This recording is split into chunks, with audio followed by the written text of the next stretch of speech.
Et puis surtout vous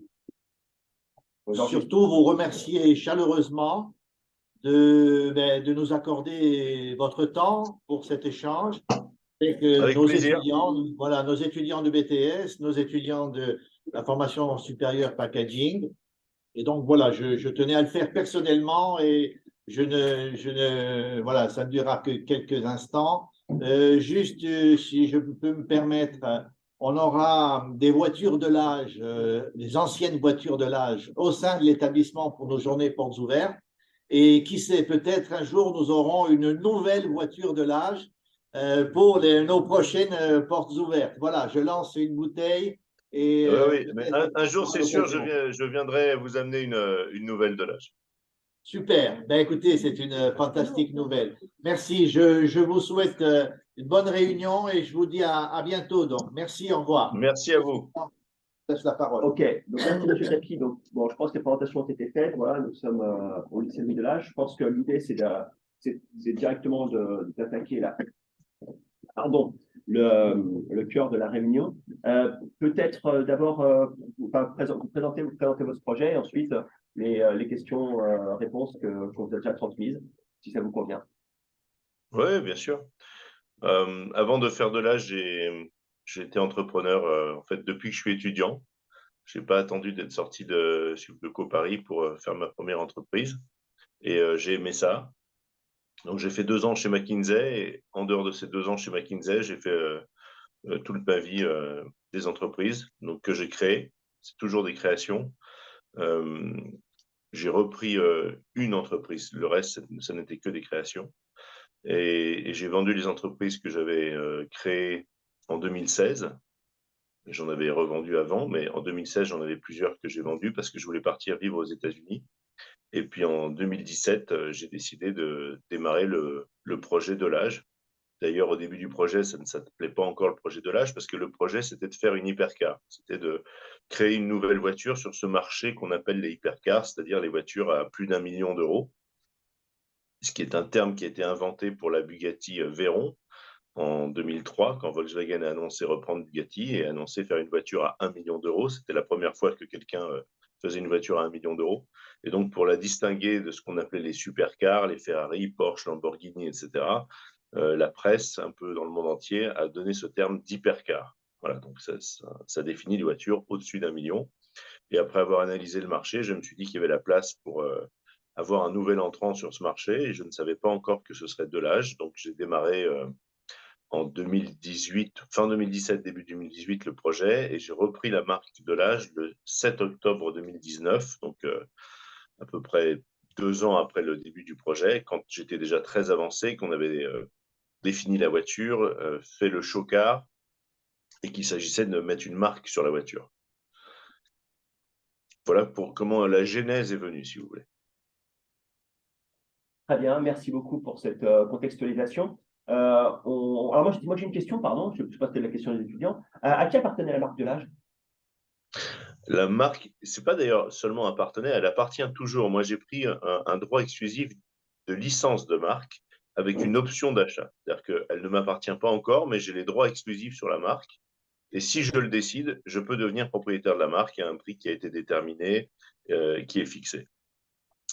Elle appartient à une association à but non lucratif, des associations loi 1901, qui s'appelle les Amis de Delage et qui a été fondée en 1956, 3 ans après la fin de la société, par des anciens clients, des anciens salariés, des fans de la marque.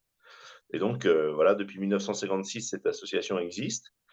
Et elle n'avait pas la marque. La marque appartenait à la famille Delage et Patrick Delage, qui d'ailleurs, je crois, va vous rendre visite, il me semble, a apporté la marque à l'association il y a un bon moment de ça. Je crois que c'était il y a une vingtaine d'années ou voire plus. Voilà, donc depuis assez longtemps, c'est l'association qui détient la marque. Très bien, merci pour ces précisions. On va passer aux questions qui vous ont été transmises par les étudiants. Théodore? Alors, pour ce qui est des questions, on a divisé en 2 parties. La première partie, c'est la partie entrepreneuriat. Et la deuxième partie, ce serait une partie sociale entreprise. La première question qu'on aimerait vous poser, c'est pourquoi de l'âge et pourquoi avoir racheté de l'âge automobile? Alors, pourquoi de l'âge? Parce qu'à partir du moment où j'avais décidé d'entrer sur ce marché des hypercars, une analyse de marché montre assez rapidement que la marque est un des facteurs clés de succès. Pour illustrer ça, je ne sais pas si vous êtes familier avec les Pagani, qui sont aussi des hypercars. Si vous prenez une Pagani Huayra et que vous prenez une Porsche 918 Spider, qui est la hypercar de Porsche, elles se ressemblent pas mal. La différence, c'est que Pagani en vend 30 par an et que Porsche en a annoncé 918 et les 918 étaient vendus dès la première année.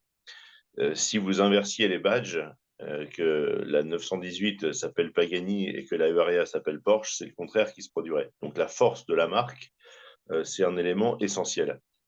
Donc j'avais deux choix, c'était soit de créer une marque de zéro, ce qu'ont fait certains, ce qu'a fait Pagani notamment, ce qu'a fait un autre fabricant d'hypercar qui s'appelle Koenigsegg, ou prendre une marque existante. Et pour les raisons que j'ai expliquées, c'est beaucoup plus intéressant de prendre une marque existante parce qu'on peut capitaliser sur son histoire, sur le fait qu'elle peut encore avoir des clients en collection, par exemple. Donc, j'ai pris ce choix-là. Après, à partir du moment où la décision a été prise de prendre une marque existante, quelle marque? Alors là, ça a été assez rapide quand on fait une étude de quelles sont les plus belles marques automobiles françaises. Sans aucune contestation possible, les deux plus belles marques, c'est Bugatti et Delage. C'est les deux seuls qui étaient championnes du monde des constructeurs en Grand Prix. Delage a gagné plus de concours d'élégance au cours du XXe siècle, de la première moitié du XXe siècle, qu'aucune autre marque au monde. Elle a continué de gagner ensuite pendant la deuxième moitié, mais moins. Elle a fait des records de vitesse et elle était vraiment reconnue comme le summum de l'élégance, la belle voiture française. Donc, elle a laissé une trace qui était très forte. Et il n'y avait pas beaucoup d'autres alternatives, puisque dans les autres alternatives, Bugatti étant déjà repris, il y avait Delahaye, il y avait Talbot Lago ou des marques non françaises. Bon, comme j'ai une équipe française, je suis implanté en France, je suis français, je n'allais pas faire une marque italienne ou anglaise ou allemande ou je ne sais quoi. Donc, je voulais vraiment repartir sur une marque française. Et comme je l'ai dit, Delage, dans les marques françaises qui restaient disponibles, était de loin la plus belle. Donc, c'est celle-là que je me suis fixé en priorité. Merci beaucoup. On va savoir quel est votre processus créatif d'entrepreneuriat. Il faudrait que vous précisiez Le la secret. question. Le secret. Quel est pour vous le processus dans la création d'une idée d'entrepreneuriat ou d'un concept? Et comment pour vous Bah, en fait, le processus créatif lui-même, il ne s'explique pas. C'est la suite, à la limite, qui peut s'expliquer et faire l'objet d'une méthodologie. Mais à la base, la création, l'étincelle créatrice, on ne peut pas l'expliquer. Pourquoi d'un seul coup, vous avez une idée que 5 secondes avant, vous n'aviez pas? Ça, peut-être vous l'expliquer parce qu'il y a une circonstance particulière qui vous fait y penser, ou peut-être pas. Mais en tout cas, ce qui compte, c'est qu'à un moment, il y a une idée. Et l'idée, c'est que vous pensez à un produit ou à un service qui va être utile à des gens, qui va être demandé. La base de l'entrepreneuriat, c'est ça, parce que si vous avez une idée qu'elle n'intéresse personne, vous n'allez pas en faire grand-chose. Donc, vous avez l'idée que vous avez un produit ou un service qui va être demandé. Et une fois que vous avez cette idée-là, bon, c'est là qu'on rentre dans de la méthodologie. C'est-à-dire qu'il faut essayer de voir si c'est une bonne idée ou pas, parce qu'il y a l'idée intuitive que ça va être une bonne idée. Et puis après, au-delà de l'intuition, il y a de l'analyse. Donc, il faut faire de l'analyse, c'est-à-dire regarder en détail quels sont les gens qui pourraient être intéressés par ce produit et ce service. Est-ce qu'il existe des produits ou des services similaires? Ça représenterait un marché de combien de personnes? Ça représenterait un prix de combien? Quels sont tous les prérequis à faire pour qu'on soit capable de produire ce bien ou de réaliser ce service? Donc après, on rentre dans de l'analyse.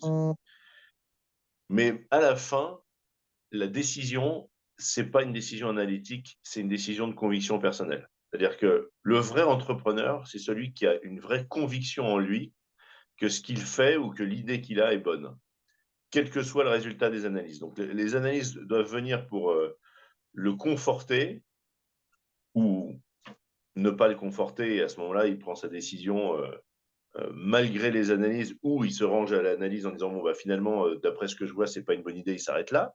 Mais à la fin, c'est vraiment une démarche personnelle. Le meilleur exemple que j'ai de ça, c'est Steve Jobs, lorsqu'il a créé l'iPad. Donc l'iPad qui est cette tablette qui est l'intermédiaire entre le téléphone et l'ordinateur. Il a eu cette idée de dire, et si on faisait une espèce d'iPhone géant, donc il serait beaucoup plus grand, un écran plus large, ça serait mieux pour les jeux, ce serait mieux pour le visionnage, etc. Et tout le monde lui a dit, mais pour ça, il y a l'ordinateur. Il dit, ouais, mais l'ordinateur, il y a le clavier, c'est grand, c'est encombrant, il faut le déplier, c'est pas aussi sympa comme produit que ça. Donc toutes ces équipes pensaient que c'était une erreur, qu'il n'y avait pas de marché, et ils ont fait des analyses de marché avec des sondages, ils sont allés demander aux gens, si on faisait tel produit, est-ce que ça vous intéresserait? Et les gens ont répondu, bah, non, on a un ordinateur, si on veut un écran plus grand, etc. Mais Steve Jobs était convaincu qu'il avait raison. Donc, malgré les analyses négatives, il a dit, bah, on va quand même faire le produit. Et il a fait un carton absolu. Et il a dit, vous voyez, c'est la démonstration que les gens ne savent pas se projeter tant qu'ils n'ont pas le produit entre les mains. Voilà, donc ça, c'est un exemple. Il y en a plein. Il y en a un autre aussi comme ça, c'est le fondateur de Federal Express, qui avait fait en cas d'entreprise, quand il était à l'université, il avait fait l'ébauche du business plan de ce que serait FedEx, l'idée d'un service de messagerie express qui livrerait ce qu'on veut en un temps record. Et le professeur lui a fait un compte-rendu avec une note assez basse en disant on étudie des projets réalistes ici, quoi. Et lui, et tout le monde lui a dit que c'était totalement farfelu, qu'on ne pourrait pas faire des services comme ça qui pourraient en express, ou alors que ça coûterait un prix tellement fou que personne n'en voudrait. Et puis, il s'est accroché à son idée et il a eu raison. Voilà. Créer le besoin, en fait, en quelque sorte. Comment? Créer le besoin n'existe pas encore, puisque, comme vous le dites, les gens n'ont pas le produit, donc ils ne savent pas qu'ils ont ce besoin. Oui, enfin, ça, c'est un type d'entreprise. Il y a deux manières en fait de lancer l'entreprise. C'est soit vous êtes les premiers, donc effectivement le produit n'existe pas encore, soit vous faites mieux. Vous pouvez arriver sur un marché sans être le premier, mais vous le faites mieux que les autres. D'accord. Pour la prochaine question, on aimerait savoir si vous relancez cette entreprise ou si vous avez juste racheté le nom et que vous créez une entreprise sur ce domaine. Non, je ne peux pas dire que je relance l'entreprise, parce que relancer une entreprise, ça voudrait dire que vous rachetez une entreprise qui est existante. Ce que j'ai fait, j'avais fait ça dans le passé avec une entreprise de rachat de crédit, que j'avais reprise au Crédit Agricole, qui était au bord de la faillite, et 2 ans après, au lieu de perdre 3 millions d'euros, elle en gagnait 2, et on l'a revendue au numéro 3 français du marché à un très bon prix. Donc ça, c'est une démarche donnée. Donc vous devez regarder pourquoi l'entreprise ne marche pas et qu'est-ce que vous pouvez faire pour qu'elle marche. Là, dans le cadre de l'âge, on n'est pas dans ce cadre-là, puisqu'il n'y avait strictement plus rien. Il n'existait que la marque. Il n'y avait pas de locaux, il n'y a pas d'activité, il n'y a pas de salariés, il n'y avait rien. Donc, on ne peut pas parler de relance d'une entreprise. C'est une refondation, en fait. Je recrée de zéro. Je repars simplement en capitalisant sur l'histoire de la marque. D'accord. Et vous êtes seul à la tête de l'entreprise de l'âge? Oui. Je suis majoritaire au capital et je suis seul à la direction. Pour la prochaine question, on aimerait savoir si vous avez repris quelques affaires familiales. Non. Non. Je ne sais pas si vous connaissez l'histoire de ma famille, mais si mon père n'avait pas fait de politique, potentiellement, j'aurais pu reprendre Adidas comme affaire familiale, ce qui n'aurait pas été pour me déplaire, parce que c'était quand même la 4e marque la plus connue au monde et le numéro 1 mondial du sport, en sachant que, comme mon père avant moi, j'adore le sport. Donc, j'aurais vraiment beaucoup aimé reprendre Adidas comme entreprise familiale. Malheureusement, en héritage familial, on n'a eu que des dettes. On n'a pas eu d'entreprise. Non, je n'ai pas repris d'entreprise familiale. Et quel est l'impact du tapis sur votre vie professionnelle?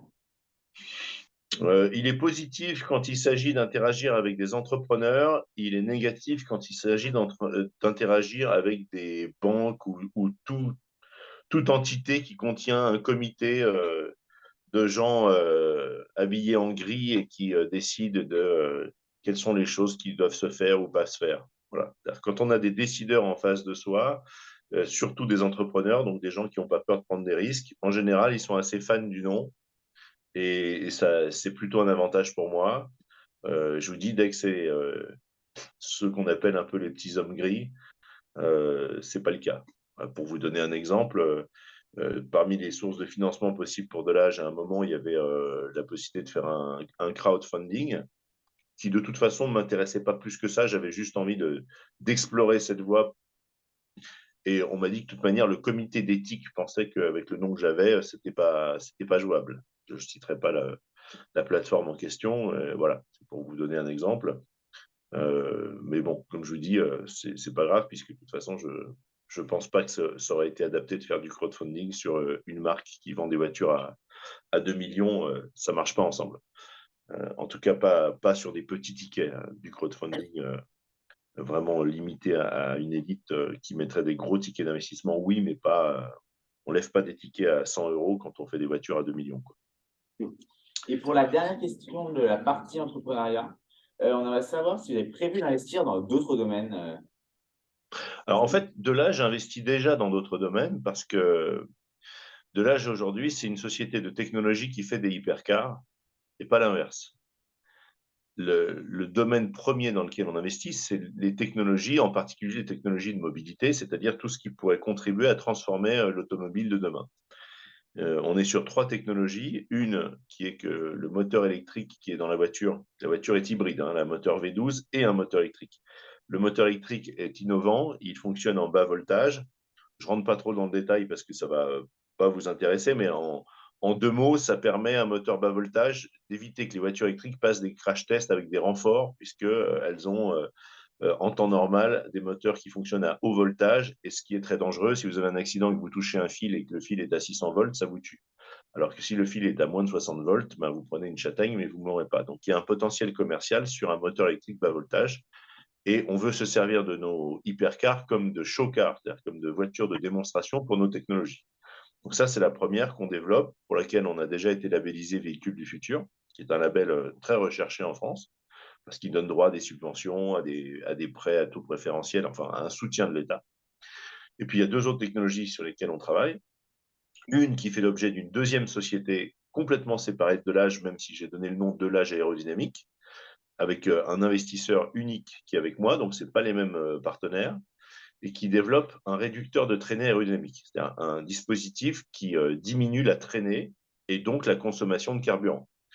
En laboratoire, on l'a totalement retiré. On a réussi à faire que sur une demi-ellipse, il n'y avait plus de traînée, 0. Alors ça, c'est dans des conditions parfaites de laboratoire. Notre objectif, c'est d'arriver à retirer entre 25 et 30% de la traînée sur des objets allant à haute vitesse.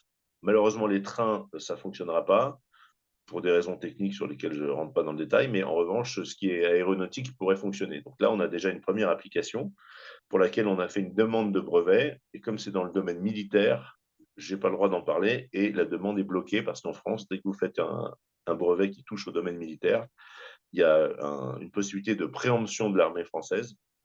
Et donc, voilà, on est en attente de retour de l'armée française sur notre demande de brevet. Donc ça, c'est une deuxième application sur laquelle on travaille. Et il y en a une dernière qui est une turbine électrique qui produirait du courant avec 20% d'efficacité en plus par rapport à tout ce qui existe.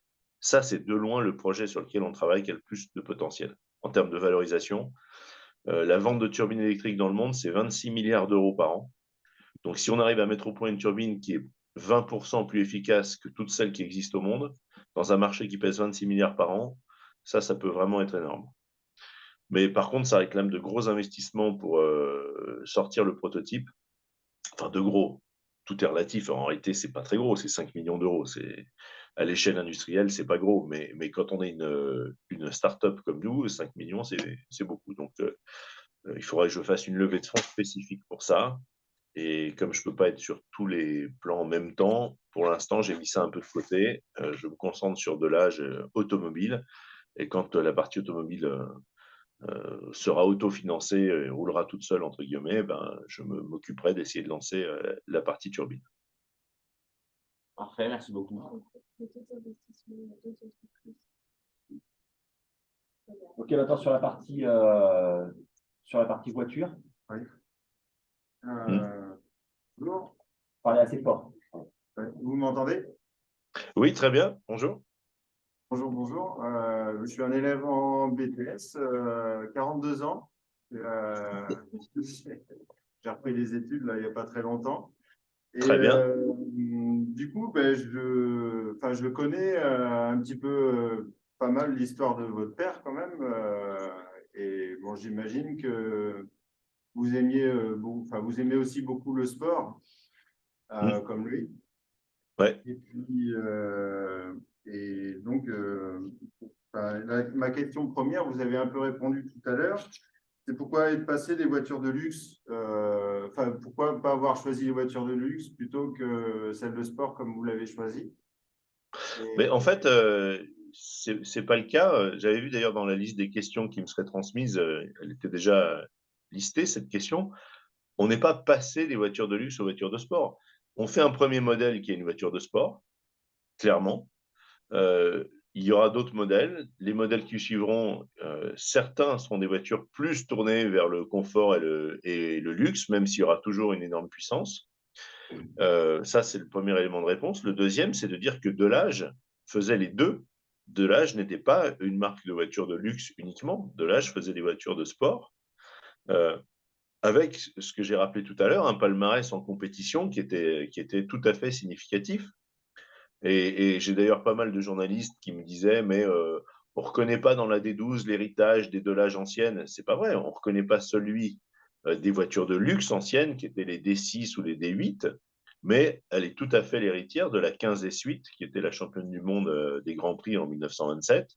D'ailleurs, j'ai présenté, quand on a fait la première mondiale de la voiture en Californie, c'était à Beverly Hills et à Newport Beach. Dans les deux cas, j'ai présenté la voiture côte à côte avec la 15 S8, et on voyait que la D12 ressemblait à une évolution avec presque 100 ans d'évolution de la 15 S8, c'est-à-dire une voiture qui est faite pour rouler vite sur circuit. Donc voilà, on n'est pas passé des voitures de luxe aux voitures de sport, et on n'a pas abandonné l'idée de faire des voitures de luxe. C'est juste qu'on commence par une voiture de sport extrême, on va dire, parce que c'est vrai qu'elle est assez radicale, la D12.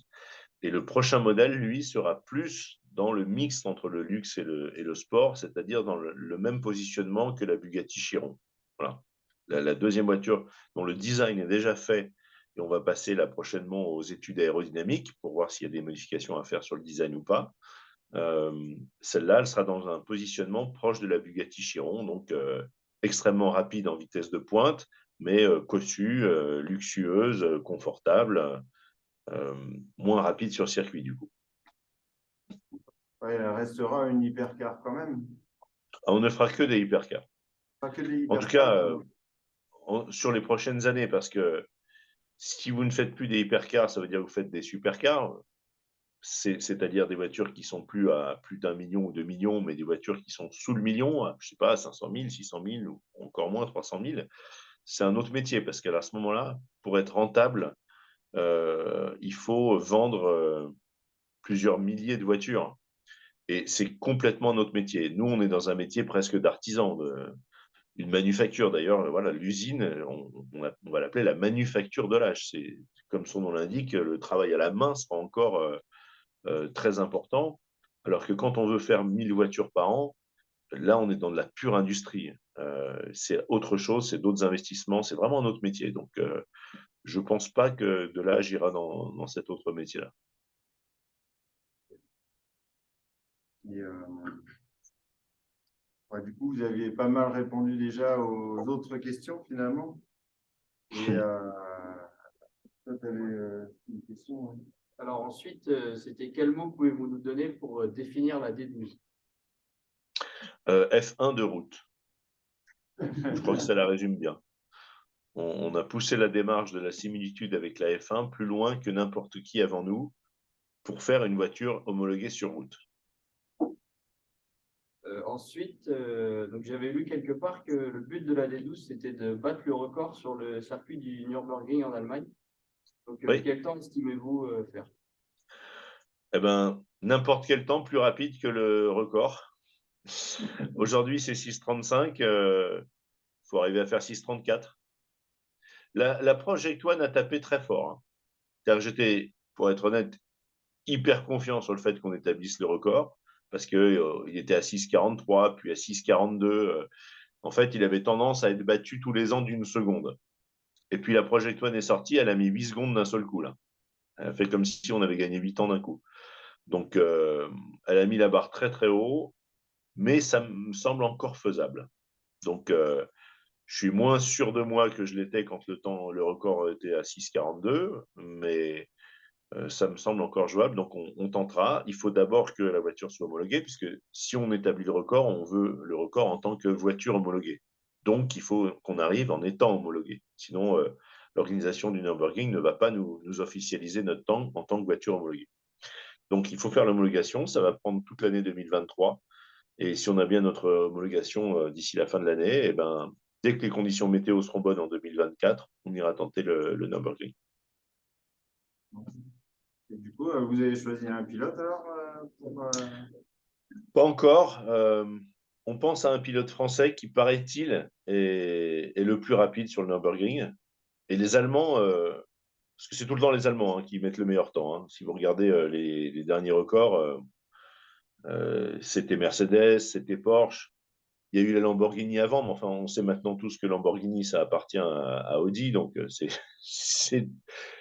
y a le taureau sur le sigle à l'avant, mais enfin, globalement, c'est une Audi, hein, une Lamborghini aujourd'hui. Donc, ils mettent toujours des pilotes allemands.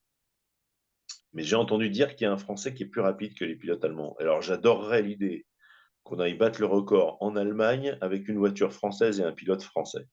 Ça serait formidable. Ouais, ça serait pas mal. Ouais, cool. Et puis après, est-ce que la D12 pourrait être engagée en compétition après? Non, non. C'est une voiture de route, donc même si elle est faite pour être extrêmement performante sur la route, plus que tout ce qui roule, elle sera loin de la performance des purs protos.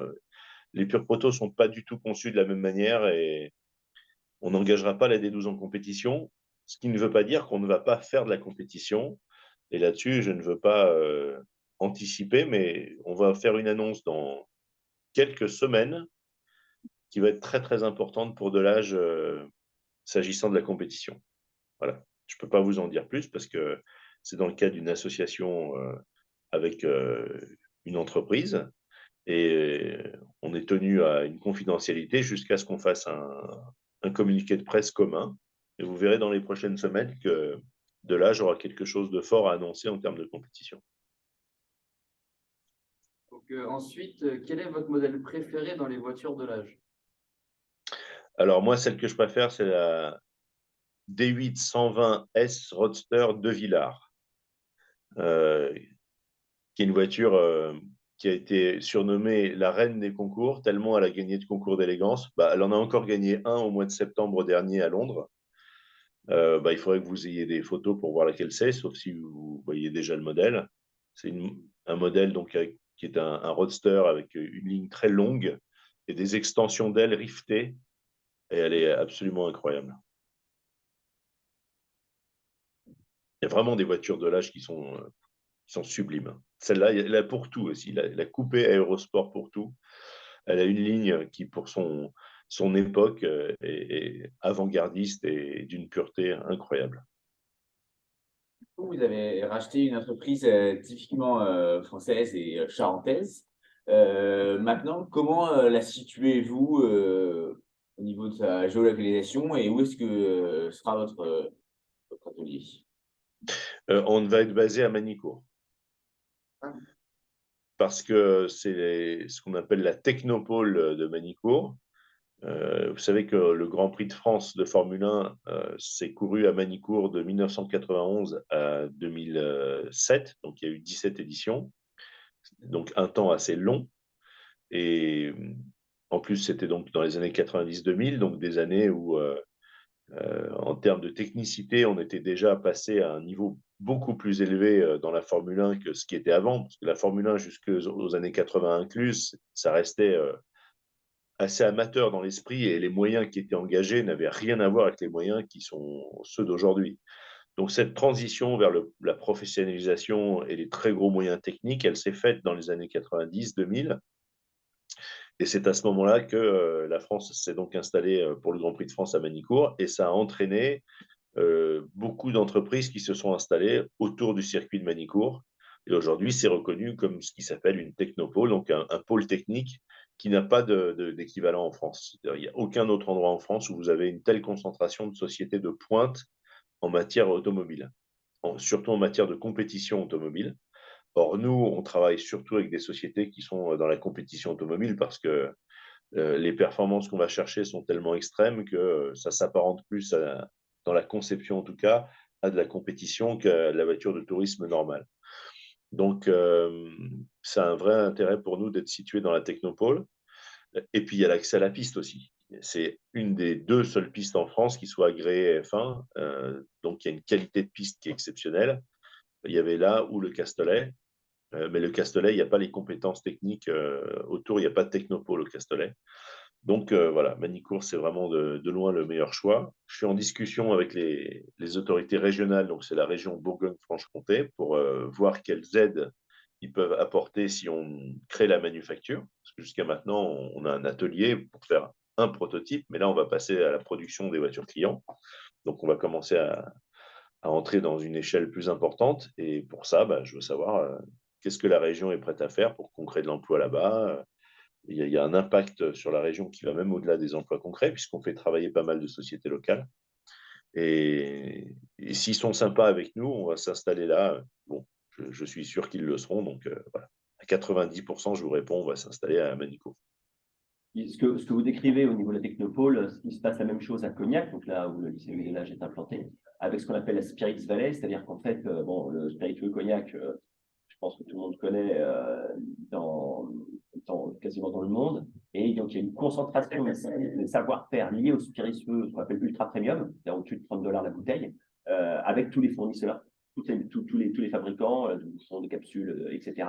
Puisque c'est pas une question d'instinct grégaire, mais c'est une question de proximité. Quand on veut une compétence liée au spiritueux ultra premium, eh bien, on prend sa voiture, on fait 3 km et on va directement chez le fournisseur. Donc, c'est la même chose qui se passe à Manicourt ou dans d'autres endroits d'ailleurs dans le monde liés à des spécificités régionales. Moi, j'avais une question au niveau du rétro-planning. Donc là, vous en êtes à la phase proto. L'usine, enfin la manufacture, donc comme vous l'avez évoqué, n'est pas encore sortie de terre. Mais est-ce que vous pouvez déjà communiquer sur des deadlines Oui, en tout cas, sur des objectifs, là, on est en train de faire notre deuxième levée de fonds, puisque, en fait, j'ai démarré le projet, comme je vous le disais, en fin 2017. Jusqu'à 2020 inclus, j'ai tout fait en fonds propres. En 2020, j'ai ouvert le capital. J'ai créé une structure qui s'appelle le Club des 12, mais DES 12, des 12 investisseurs. Je voulais 12 investisseurs avec un ticket d'entrée unique. Et j'ai mis à peu près 1 an à vendre mes 12 tickets à une valorisation donnée. C'était ma première levée de fonds. Donc, ça s'est fait entre 2020 et 2021. Et en fin 2022, donc exactement 2 ans après le début de la première levée de fonds, j'ai fait une deuxième levée de fonds d'un même montant. La valorisation a triplé entre les deux. Et on est en train de la terminer, cette levée de fonds. Elle est souscrite à plus de la moitié maintenant.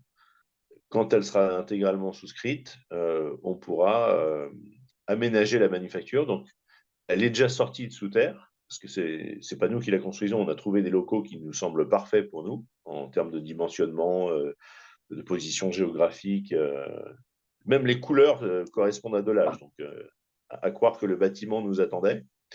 Mais il y a quand même pas mal d'investissements à faire pour avoir l'outil industriel qui est nécessaire à faire les voitures clients. Donc voilà, il faut finir la levée de fonds. Je pense que ce sera le cas d'ici avril.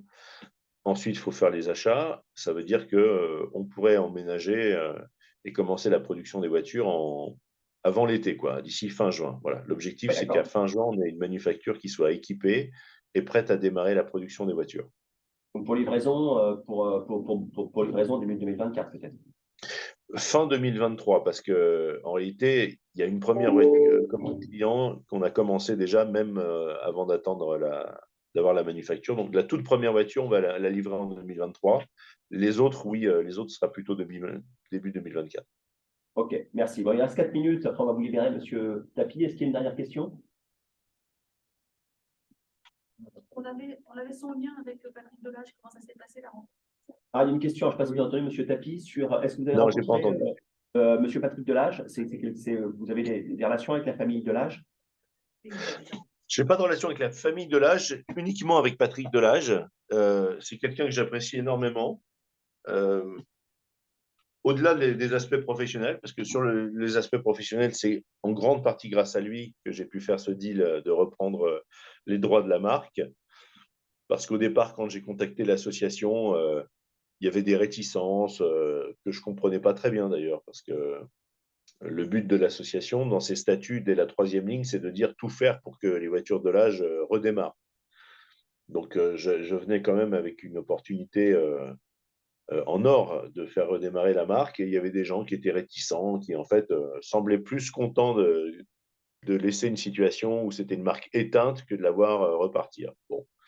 Et Patrick Delage a été top là-dessus parce qu'il m'a vraiment soutenu, et à un moment, il a mis une pression sur l'association en leur rappelant que c'est quand même lui qui leur avait amené la marque et que le but, encore une fois, de l'association, c'était de faire redémarrer la marque. Donc, il a su les convaincre.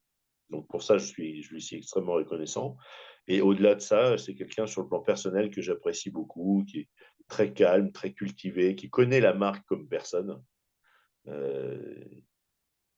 Donc, c'est un régal de parler avec lui de l'histoire de la marque. Et puis, j'aime bien aussi son aspect, puisqu'on a l'impression qu'on l'a téléporté du début du XXe siècle. Donc, avec sa barbe blanche, voilà. ses costumes à l'ancienne, etc. Il colle parfaitement avec la marque Delage et avec son histoire. Je pense qu'il le fait naturellement, volontairement.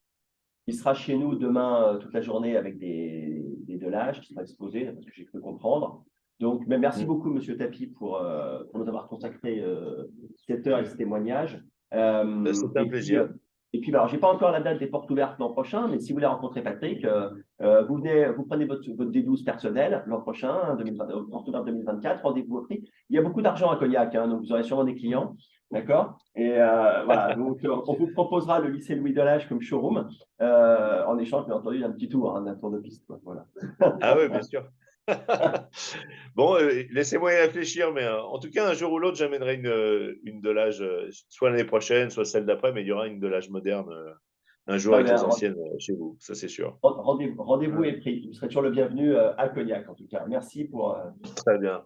Merci beaucoup. Merci pour votre témoignage. Merci. Bonne journée. Bonne journée à vous. Au revoir. Au revoir.